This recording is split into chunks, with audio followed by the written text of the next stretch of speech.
Hi everybody. Hello, I'm Ryan. I'm Bethany. And we are Ryan and Bethany Board Game Reviews. And today we'll be talking about Tranquility, and this is published by BoardGameHub. Now, in this game, this is a giant dice that you roll, and you roll it across the table, and then you get whatever result is showing. That is false, and you should not believe a word this man says. If it opens up and cards spill out, then you lose the game. That doesn't make any sense. No, what's actually happening is this is kind of like a path game. You're creating this path. From one corner of the board is the start, one corner of the board is the finish, and you have to fill in this giant grid of cards and to have your boat sail across. But it's a cooperative game, and there is no communication between players, so it is very tricky. Man, Bethany, you did such a great job teaching the last one. Do you want to teach this one too? Yeah, sure, we can try. Come on, guys. Let's do it. All right, everybody, I am going to give you a very quick overview of how Tranquility is played. This is how the board is set up. As you can see, it is a 6x6 grid laying all these places in the middle that you can place your tiles. And every player is going to start with a start card. You get this before you divvy out the rest of the cards in the deck. I forgot to mention you start with 5 cards in your hand, and at the end of your turn you always draw back up to 5. So you do that unless you're playing with any of the expansions, which might mess with that. After that, you shuffle all of these cards. As you can see, all of these cards have very pretty artwork, and they also have a number up in the corner. The cards go from 1 to 80. And there's also finishes that get shuffled in as well, which I'll talk about in a little bit. What you're trying to do in the game is place the cards on the grid in numerical order from that top corner all the way down to this corner, filling up the entire grid. Now, this is a cooperative game, so everybody's going to take a turn trying to fill this grid, and you cannot talk during it. So after you get that start card, you draw 5 cards, and then you shuffle that start card into your deck. The amount of cards you get actually depends on the player count, so sometimes it might not be completely even. So what players do now is one at a time, they take a card from their hand and they place it. Now I'm going to start off with something super easy, a 1. This is great, right? It's so easy. I'm just going to put it up in the corner and be good to go. The real trick of this game, though, is playing cards after that. So as the grid starts to be completed, and you can place cards anywhere on there, here is the caveat. Whenever you place a card next to a card that's already been placed, you have to discard the difference. So let's say the next player had this, a 4, and they played it next to my 1. They would then have to discard 3 cards. If for some reason you cannot play a card that would allow you to discard only the number of cards you had in your hand, up to 4, you can always just discard 2 cards as your turn. So the game is going to progress. More cards are going to be up there. Like, I could play this. This is a 60. I could play this somewhere not next to anybody. But then as the game continues, that's going to restrict what people can play after that as well. Now, when the first person draws the start card, they are required to play it. So what you do on the start is you put it up in the corner. And then all the players collectively have to discard 8 cards. This is the only time in the game that the players can discuss who's going to discard how much of that 8 cards. Now, the game is won when the grid is completely filled out in numerical order, and the next person is able to play a finish card in that corner. If you and your teammates are able to successfully do that, you win. If there comes a point where you cannot legally play or discard a card, then you all lose. Or if after you've placed that last card, the finishing touch, the next player does not have a finish to play, you also lose. There are also all of these awesome expansion tiles. There's some wilds, there's storms that affect placement rules and what you can do, which are really fun if you need a challenge. But frankly, I don't think you need a challenge because this game is challenging enough.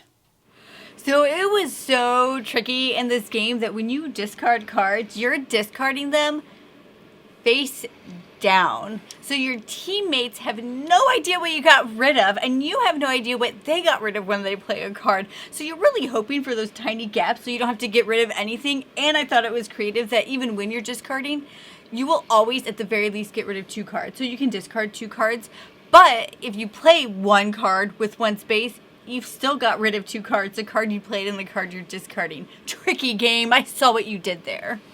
Yeah, this game is called Tranquility. It is anything but tranquil, other than the card art, which we'll probably talk more about in a little bit. But there's anxiety. Every time you play anything, it's like anxiety-filled. Like, boy, what if this is the wrong one? What if I'm discarding one that's going to be really important later on? Every decision that you make is important, and every one kind of gives you that rush a little bit and that fear. And you will discard a card that you need later on. Like, shoot, I knew it. Ah! But then the other was important too, so there's no right answer. And not just that, but we were like a glutton for punishment, so we couldn't win. And then we were like, let's add the expansions that make it even more difficult. Yeah, and we did. We like tough co-ops. Oh my gosh, but we failed so miserably. Yeah, I don't think we won this yet, actually. We haven't. I like that. But yeah, I mean, that makes us want to go back for more. I think that's one of the things that makes this game shine is, like, you know, this little... What do I want to say? Those games with limited communication, I really enjoy. They're just so challenging. So games like The Mind or The Crew, I've been enjoying a lot. Tranquility, obviously. It just kind of really makes you read the table, read the room. You have to kind of run some statistics in your head a little bit too and try to figure out what's the most likely scenario and try to play off of that, or basically in addition to kind of reading what other people are doing, what cards they've played recently, what they might else have in their hand. Or you can pretend to run the odds in your head like me when really you have no idea what the odds are. Yeah, but I mean, I just think it's so tough, and we love those tough co-ops, and this, you know, adding that limited communication or no communication is exciting. And can we just talk about how wonderful this card art is? Like, I remember when we got this in the mail and I opened it up and I had no idea like what it was about, and I just looked at it and I was like, I like it. I really like this. And all the cards are like that.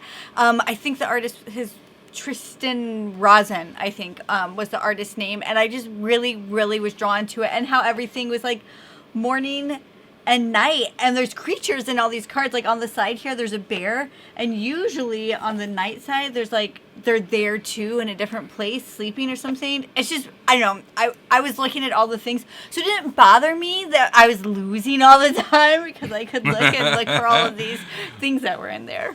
Yeah, and there's even, if you're somehow some savant and you're just like absolutely figured out how to play this game and you're crushing it every time, there's even more variants. Like you mentioned, the day and the night. There's actually, that comes into play in one of the variants where you're actually using the day side and the night side.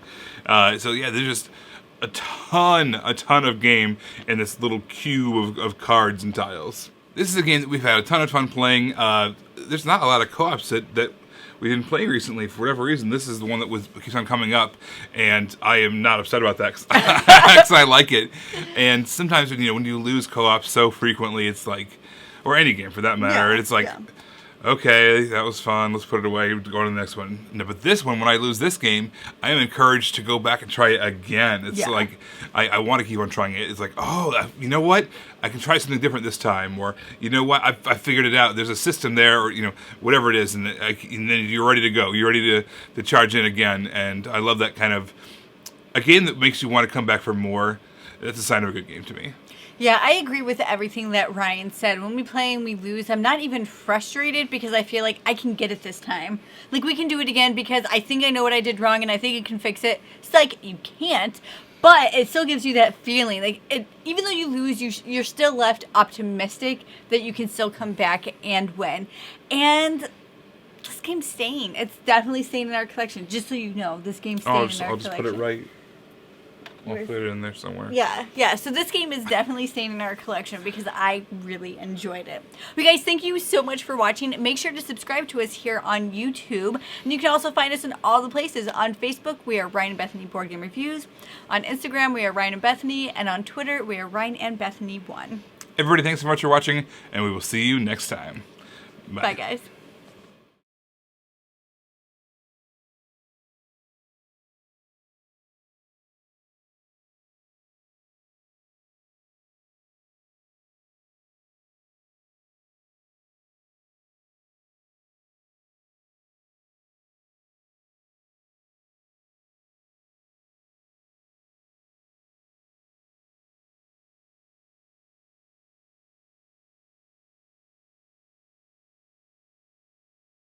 Everybody, thank you so much for staying tuned to the very end. Ryan and I will occasionally talk about things that we're doing in our life to try to achieve better health, whether that's physically, mentally, or emotionally. Our challenges, our ups and downs. And today, we're going to talk about a down. So, I just... Ain't that the truth? That's the regular now. Yeah. Unfortunately. A couple of years ago, I did a bunch of just elimination diets, and I found out that when I have a lot of a certain type of food, it actually gives me panic attacks, which I didn't know because I had always had them, but I didn't realize until I eliminated this from my diet that they went away, and when I put them back in my diet, they came back. And so our fridge broke, and we were buying a lot of like easier food, I guess. And a lot of that were kind of my mental trigger foods that I had been eating for 3 days straight. And then I realized last night that I had a panic attack and I hadn't had one in forever. And because I'm that person where I want to take control of my own health. So I like to see what's happening in my life, see if this is just whatever, a weird situation, or if there's something that's happening that has caused this. And this was definitely me making poor diet choices that my brain just doesn't like. So now that I know that and I have that information, I can move forward tomorrow and start doing things that my brain actually enjoys. What, for the sake of the audience, is that food category? When I eat a lot of grains, so like pasta and breads and pizza, crackers, chips, all of that stuff, that my brain just doesn't like it. So yeah. And neither does my waistline, but it's so good to my taste buds. It is good. That's why it's easy. And that's why it's easy, and that's why it needs to be eliminated. But I'm bad at that. So, until next time, we'll try to tackle that problem. Bye, everybody. Guys.